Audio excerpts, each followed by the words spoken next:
ওই ওই যে ছোট দাদু ডাকছে আমনু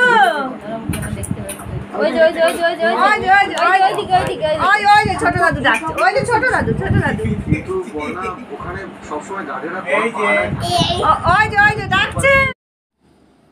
মাম্মামের জাস্ট 6 মাস কমপ্লিট হয়েছে, 6 মাস পর্যন্ত ব্রেস্ট ফিডিং করেছে। তারপরে এখন শুরু করেছি ওর সলিড। তো আজকে আপনাদের সাথে সেটাই শেয়ার করব যে সলিডে আমি ওকে কী কী দিতে শুরু করেছি, মানে ডক্টর যেভাবে বলেছেন আমি সেইভাবেই দিতে শুরু করেছি, একদম বাড়ির খাবার। অবশ্য একটা সেরেল্যাক্স উনি বলেই দিয়েছেন যে একটা বাড়িতে রেখে দেবেন, কখনো প্রবলেম হলে যে কোনো সমস্যা দিতে লাগতেই পারে, তো সেই জন্য বাচ্চার খাবার হিসেবে একটা রেখে দিতে বলেছেন। আর সলিড প্রথমে আমি ওকে চালের সুজি দিয়েছি, যেটা কিনা এর ভিডিওতে এর আগে দেখিয়েছেন। তারপরে আমি ওকে গমের সুজিটা দিয়েছি। মানে ডক্টর এইভাবেই বলেছেন যে এক সপ্তাহ এটা দিলেন, ট্রাই করলেন, তারপরে তার সাথে নতুন কিছু অ্যাড করলেন, এইভাবে প্রথমে আমি ওটাই দিয়েছি। আর চাল আর ডাল, মুসুর ডাল আর চাল গুঁড়ো করে রেখেছি, যেটা কিনা ওকে আমি মানে সলিড হিসেবে প্রথমে ধরিয়েছি। তারপর তার সাথে মুগ ডালটাও অ্যাড করেছি। আর ফল হিসেবে দিয়েছি মুসম্বি লেবু, কমলা লেবু, আপেল সেদ্ধ আর কলা। সব কিছুই তো প্রথমেই দেওয়া যায় না যে সব কিছু আমি একসাথে মিশিয়ে দিয়ে দিলাম, তো যেগুলো একদম প্রথমে সহ্য করতে পারবে বাচ্চা, আর তারপরে ও খেতে সুবিধা হবে যে জিনিসগুলো। আর সবজির মধ্যে দিয়েছি মিষ্টি আলু, যেটা ভীষণই ভালো, এমনি যে আলুটা হয় সেই আলু, আর গাজর সেদ্ধ আর পটল, মানে জাস্ট এখন এই 4টে শুরু দিয়েছি, কিন্তু প্রথমে শুরু করেছিলাম মিষ্টি আলু, শুধু আলু দিয়ে। তারপরে এখন এই 4টে সবজি মানে ঘুরিয়ে ফিরিয়ে ওকে এরমভাবেই দেওয়া হচ্ছে। যেটাই দিই না কেন সেটাতেই ওর খাবার ভীষণই সমস্যা, সেটা নিয়ে মানে সেটা হয়তো প্রত্যেক বাচ্চারই থাকে, তো মামামের ক্ষেত্রেও তাই।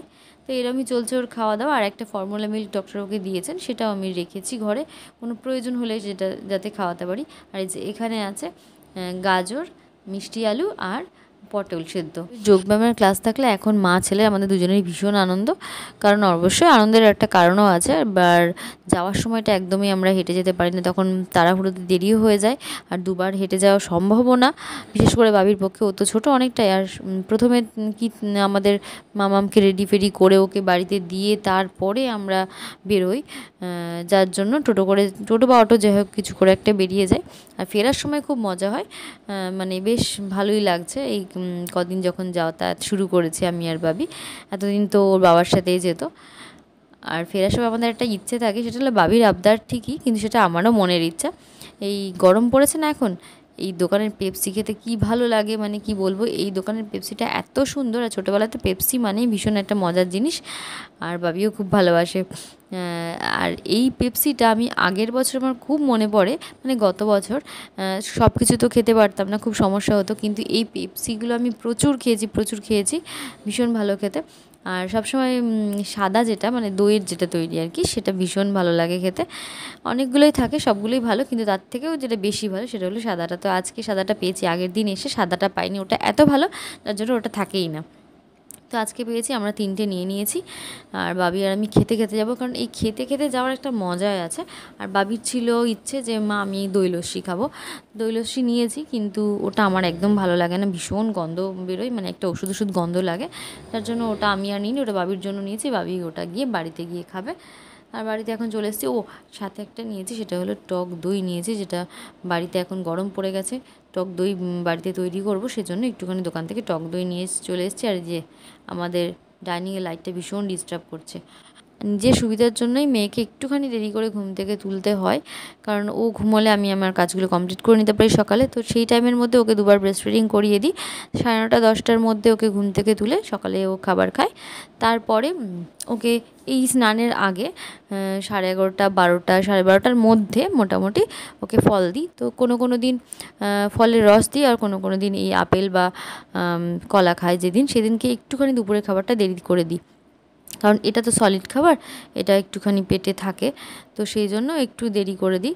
আর আমি খুব একটা একদম মানে টাইম টু টাইম ওকে খাবারটা দিই না, এমনিতেই খেতে চায় না, ভীষণ ডিস্টার্ব করে।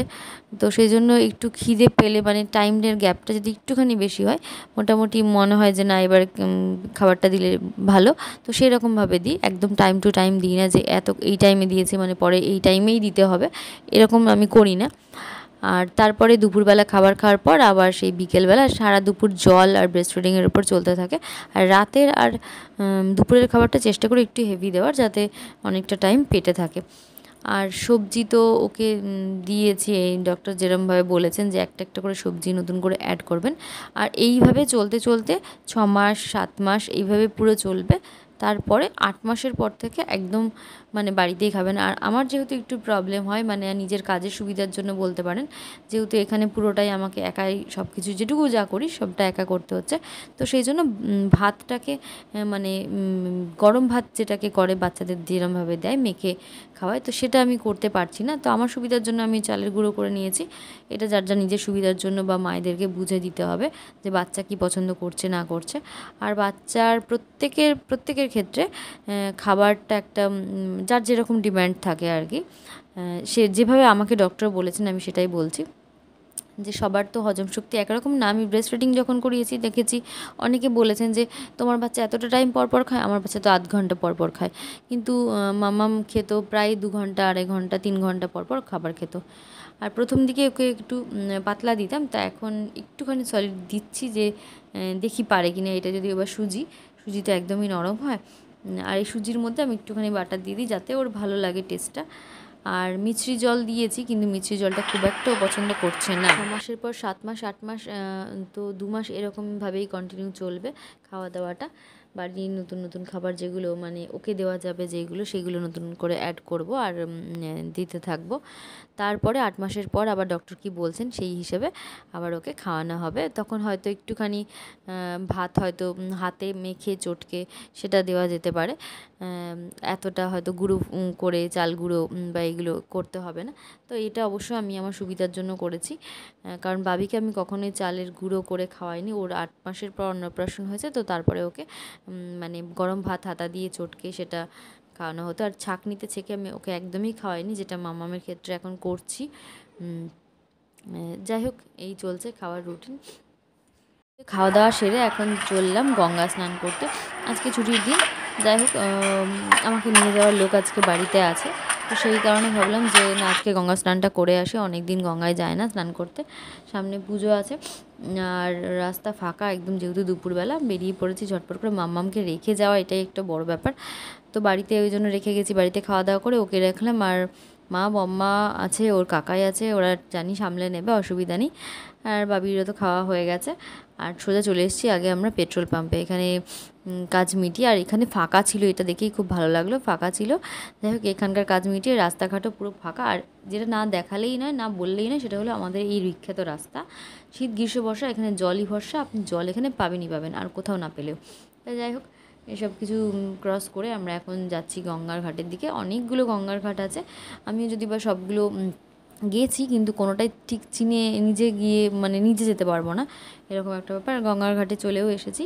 আর আজকে কি বলবো, যেহেতু নীল ষষ্ঠী সামনেই, তো গঙ্গার ঘাটে প্রচুর লোক। আর ওই যারা নীলের পুজো করে আর কি, কি বলে আমার তাদের সঠিক জানা নেই, তারা মানে পুরো গঙ্গার প্রচুর তারাই মানে তাদেরই বেশি দেখা যাচ্ছে। ছোটো বাচ্চা ছেলে মেয়েও থাকে, মানে ছেলেও থাকে আমি দেখেছি। আর এখন আমার স্নান হয়ে গেছে। আর কি বলবো, মানে শীতকালে ঠান্ডাতেও, ডিসেম্বর জানুয়ারির ঠান্ডাতেও মানে এতটা ঠান্ডা লাগে না। আজকে আমার এতটাই ঠান্ডা লাগছে, মানে রীতিমতো কাঁপছি। আর এই ভেজা অবস্থায় আমি যে বাইকে করে কিভাবে গেছি, মানে কি বলবো। এখানে ঠাকুর একদম প্রণাম করে চলে এসেছি বাড়িতে। আর এই যে একদম রেডি শেডি হয়ে গেছি, যাব পুজো দিতে। তো আজকে আমি একটা নতুন শাড়ি পরেছি। আর কী বলবো, ভয়েসটা এতটাই খারাপ আসছিল, যার জন্য আমাকে ভয়েসটা অফ করতে হয়েছে। আর চুলটাও ভালো মতো বাঁধতে পারিনি, ছোটো বাচ্চা থাকলে যা হয় আর কি। কোনো রকমের শাড়ি টাড়ি পরে বাবি তো রেডি হয়ে গেছে, মাম্মামকে রেডি করতে হবে, ও আবার ঘুমিয়ে পড়েছে। তো এই চলছে। বাড়িতে ওদিকে বাড়ি থেকে আসবে মা বম্মা সবাই আসবে, আর আমি এদিক থেকে নামবো। আমার ফ্ল্যাটের একদমই সামনে মানে গেট থেকে নেমেই হলো মন্দির। যাই হোক এটাই হলো আমার একটা বড় সুবিধা। আর আমি আর বাবি মাম্মাম আমরা তিনজনেই মানে যা ড্রেস পরেছি মোটামুটি আমাদের তিনজনের সাথে ম্যাচ হয়ে গেছে। আমার শাড়ির সাথে, বাবির প্যান্টের সাথে, বাবির গেঞ্জির সাথে, মামামের জামার সাথে, সব কিছুর সাথে মোটামুটি যে ম্যাচ হয়ে গেছে। তাই আমি সেটাই বলছিলাম, কিন্তু ভয়েসটা আমি দিতে পারলাম না, যার জন্য ভয়েসটা আমাকে ডিলিট করতে হয়েছে। এই যে ওর জামাটার সাথে আমার, ওর প্যান্টের সাথে আমার শাড়িটা ম্যাচ হয়ে গেছে। সেটাই বলছিলাম। আর এই জামাটা ওর বাবা নিজে পছন্দ করে নিয়ে এসছে, ওর বাবা একটু দরকারিতে গেছিলো নিজের কাজে, সেখান থেকেই আসার সময় নিয়ে এসেছে। তা বাকিগুলো বড় হয়েছে, এইটাই একটু ওর গায়ে ঠিকঠাক আছে। আসলে চেহারাটা ভীষণই সুন্দর ওই জন্য। আর যাই হোক পড়েছে, মামকেও মোটামুটি রেডি করেছে, সেই অবস্থাতেও ঘুমিয়ে পড়েছে। যাই হোক এরপর ওর আমার ড্রেসের সাথে আমার শাড়িটা পুরো ম্যাচ হয়ে গেছে। এই যে অনেকক্ষণ থেকে রেডি হয়েছি, যে মাম্মাম রেডি হয়ে গেছে। রেডি রেডি হয়ে গেছো মাম্মাম?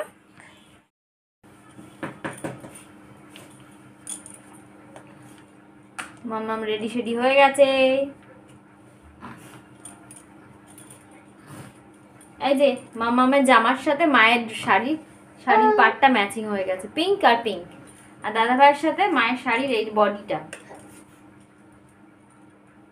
খুব সুন্দর কালারটা আমার ভীষণ পছন্দ। চলো মা আমরা যাব পুজো দিতে।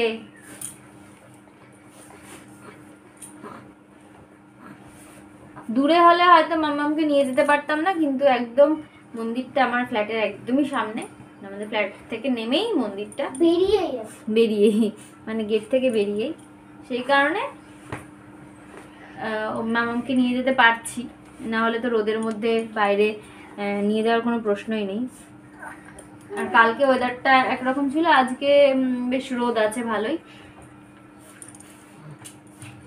এই যে মাম্মাম এখন খেলা করছে। কি নেবে কি নেবে?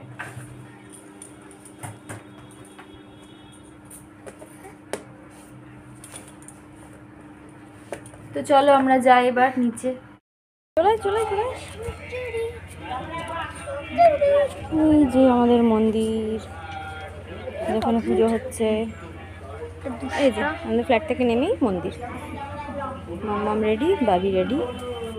মন্দিরে বলে দেওয়া হয়েছে যে মন্দিরের ভেতরে কোনো ধূপকাঠি বা মোমবাতি জ্বালাবেন না, সেটা লিখেও দেওয়া আছে। সেটা নিয়েই কথাবার্তা চলছে, কারণ এর আগে অনেক এরকম শাড়িতে আগুন ধরে গেছে। বিশেষ করে আমি বলি, আমার নিজের একবার হয়েছে, শাড়িতে আগুন ধরে গেছিলো, সেই গল্পই আমরা করছি। তার জন্য সবাইকে বলা হচ্ছে যে বাইরে যেন ধূপদীপটা বাইরে যেন দেওয়া হয়, সেটাই আমরা বলছি। সত্যি এটা ভীষণই একটা বাজে, কোনো পুজো যে কোনো এতেই খুবই খারাপ এটা। হ্যাঁ, জামা কাপড়ে আগুন ধরে যাওয়া, আর বিশেষ করে এই পুজোর দিনে একটা ভীষণ মন খারাপ হয়ে যায়, আর খুব বিপজ্জনক। মন খারাপের থেকেও সত্যি এটা ভীষণই বিপজ্জনক। তো সেটাই সবাইকে বলা হচ্ছে এখানে বাবি একটা মজার কথা বলেছে, সেই মজার কথাটা শুনে আমরা সবাই হাসাহাসি করছি। বাচ্চারা তো ওদের মতনই বোঝে। ও সেটা পড়ে আমাকে বললো যে মা এই কাজটা করতে এখানে বারণ করেছে, তোমরা সেটাই করেছো।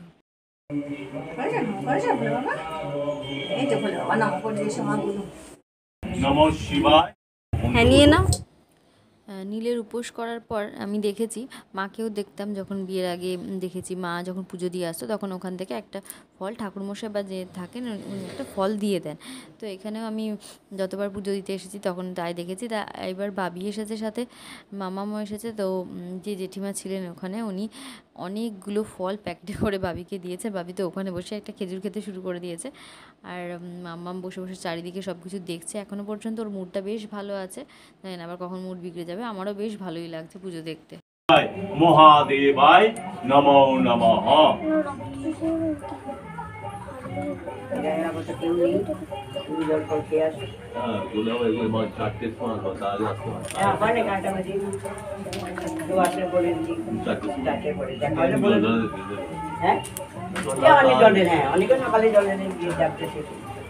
নমঃ করিষ্যে মহং মহাফলম নির্বিঘ্ন চত্রয়ী তৎপ্রসাদ জগোদপতে মহাদেবায় নমো নমঃ।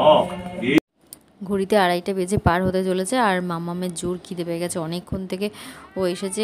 মানে 2:30 বেজে গেছে, মানে ওর পক্ষে অনেকটাই দেরি হয়ে গেছে। আর বাবি অনেকক্ষণ থেকে আমাকে বলছে মা আমার জোর খিদে পেয়েছে। আমি আগে পুজো দিয়েছি, এখন বসে আছি মাম্মামকে নিয়ে।